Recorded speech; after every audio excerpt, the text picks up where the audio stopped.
Love Trip! Mula alas 3 hanggang alas 6 ng gabi. Oh yeah! Sa 90.7 Love Radio. Love Trip! Kasama ang inyong muy delisyosang ka-love team. Mara Tony! Mara Tony!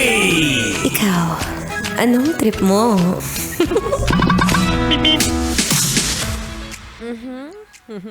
Ikaw, ano bang trip mo? Yan! Kaya nga ngayon pinag-uusapan natin ang usapang food trip. Katulad nga ng sabi ko kanina sa Facebook Live, ano ba yung mas gusto nyong piliin? Ano ba yung mas pipiliin mo? Magbaon ng pera o magbaon ng pagkain? Mapa-opisina man yan, mapa-eskwelahan, o kung nasan ka man ngayon na madalas nagbabaon ng pera o kaya pagkain. Marami pong nagsabi sa Facebook kanina, mas gusto daw nila magbaon ng pera.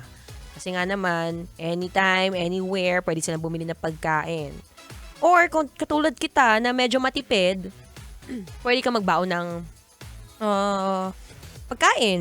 Sabihin mo, magdala ka ng gulay, nakokontrol mo yung pagkain mo. Lalo na kapag medyo basta medyo conservative ka sa health mo, magdala ka na lang, magbaon ka na lang. Or kaya naman, natatandaan ko tuloy. Kwento ko lang sa inyo, natatandaan ko nung high school days ko. Madalas nagbabaon lang ako ng Tupperware. Tupperware tapos may kanin. Tapos kakaibiganin ko yung mga kaklasmate ko. Kunyari, usap-usap. Uy, kumusta ka? Ang ganda ng buhok mo ngayon. Mukhang masarap yung ulam mo tapos, gusto mo tikman? Diba? Yan yung mga madalas na senaryo ko nung high school eh. Kunyari, kakausapin ko, tapos mamaya manghihingi na ako ng ulam. Anong kaya pala last time? Well, hindi man masangang humingi, pero wag ka naman masyadong abusado. Baka mamaya tawagan ka o bansagang kang buraot sa eskwelahan. Well, kung ayaw mo rin naman humingi at medyo mahiyain ka, kumain ka na lang ng mga pagkain na mabilis makabusog. Ayan na, bibigyan ka ng mga pagkain na mabilis makabusog.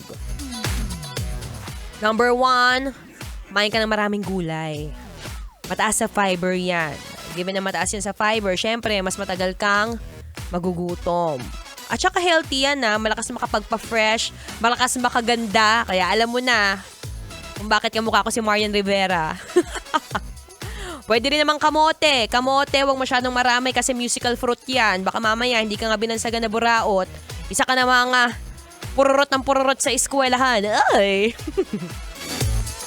Or kapag wala talagang budget, tubig-tubig na lang. Pwede ka naman uminom ng tubig, hindi ka naman malulunod dyan. Or kung wala talaga, panoorin mo na lang ako, for sure. Mabubusog ka. Yan! Once again, this is DJ Maratoni. Para mas malalo ka pang mabusog, pakinggan mo lang tong hashtag FeelGoodMusic ngayong Feel Good Tuesday. Dito lang sa 90.7 Love Radio. Kailangan pa bang i-memorize yan? Love Radio! Basic!